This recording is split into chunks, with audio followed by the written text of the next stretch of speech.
नमस्कार, अंदाज़े लखनऊ चैनल पर आपका स्वागत है। आपको बता दें कि विकास खंड खुदागंज की ग्राम पंचायत उखली में ग्राम चौपाल कार्यक्रम को संबोधित करते हुए उप मुख्यमंत्री केशव प्रसाद मौर्य ने कहा है कि प्रत्येक गरीब परिवार को देश की मुख्य विकास धारा से जोड़ने के लिए भाजपा सरकार भ्रष्टाचार के खिलाफ महायुद्ध चला रही है। भ्रष्टाचारियों के खिलाफ भाजपा के द्वारा की जा रही कार्यवाही से विपक्षी दलों के नेता घबराए हुए हैं और विपक्षी एकता करके भाजपा सरकार को सत्ता से हटाना चाहते हैं। भ्रष्टाचार में डूबे भ्रष्ट नेताओं के यहां पर रहे छापे से मिलने वाला पैसे से सरकारी खाद्यान्न देकर भाजपा सरकार गरीबों पर खर्च कर रही है। उन्होंने सीधे जनसंवाद करते हुए पूछा कि भ्रष्टाचारियों के खिलाफ छापे पड़ना चाहिए या नहीं पड़ना चाहिए, भ्रष्टाचारियों के खिलाफ कार्यवाही होना चाहिए या नहीं होनी चाहिए। जनसमूह ने हाथ उठाकर भ्रष्टाचार के खिलाफ हो रही छापेमारी की कार्यवाही को खुला समर्थन दिया। इससे गदगद हुए उप मुख्यमंत्री ने कहा है कि आज तीसरी बार भाजपा सरकार को बनाकर भ्रष्टाचार के खिलाफ महायुद्ध में हमारा सहयोग करें। तीसरी बार केंद्र में सरकार बनते ही सारे भ्रष्टाचारी जेल के अंदर होंगे। उप मुख्यमंत्री केशव प्रसाद मौर्य ने कहा कि 3 साल से आप लोगों को सरकारी राशन मिल रहा है या नहीं मिल रहा है। जनता ने बताया कि हाँ, कि कुछ लोगों को मिल रहा है। इस पर उप मुख्यमंत्री ने कहा कि जितने भी राशन कार्ड धारक हैं, सभी को 3 साल से सरकारी खाद्यान्न मिल रहा है। हमारी प्राथमिकता है देश का एक भी नागरिक भूखा न रहे, इसलिए आगामी 5 साल तक की देश के नागरिकों को फ्री खाद्यान्न योजना का लाभ दिया जाएगा।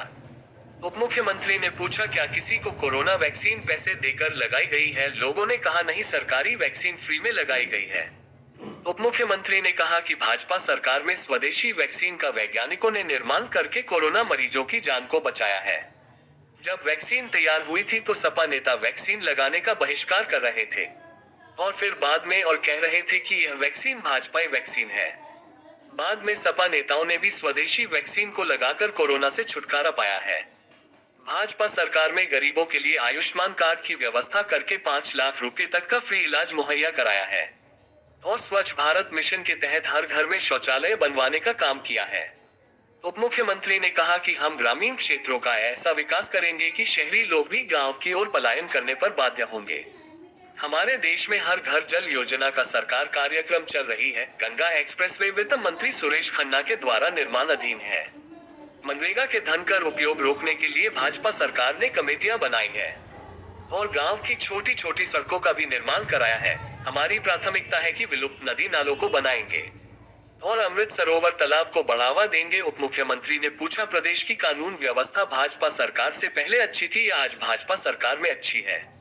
जनता ने कहा कि भाजपा सरकार में गुंडे जेल के अंदर चले गए हैं, माफिया स्वर्ग सिधार गए हैं। उन्होंने भाजपा सरकार की उपलब्धि बताते हुए कहा कि उत्तर प्रदेश की कानून व्यवस्था सपा सरकार से बहुत ज्यादा बेहतर है। बिजली पहले 2 या 4 घंटे आई थी, अब 20 से 22 घंटे बिजली मिल रही है। जनता के बताने पर मुख्यमंत्री ने कहा, भाजपा सरकार में बिजली जाती नहीं है और सपा सरकार में आती नहीं थी। भाजपा सरकार बनने से प्रदेश में गुंडागर्दी खत्म हो गई है।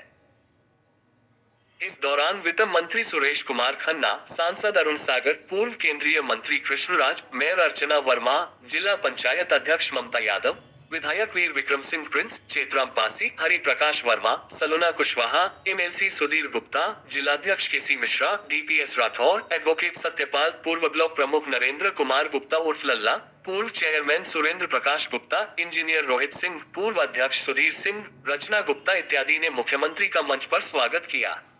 कार्यक्रम का संचालन इंदु अजनबी ने किया और अध्यक्षता जिलाध्यक्ष केसी मिश्रा ने की। अंदाज़े लखनऊ चैनल के लिए मीरानपुर कटरा से अजीम खान की रिपोर्ट। 2047 तक श्री अखिलेश यादव जी या उनकी पार्टी का या उनके परिवार का उत्तर प्रदेश में सत्ता में आने का भविष्य नहीं। मुझे कई ज्योतिषियों ने बताया है। सर, मथुरा उनके लिए कोई अच्छा अवसर नहीं है, तो थोड़ा विपक्ष की भूमिका पहले निभाना सीखिए, फिर सत्ता के बारे में।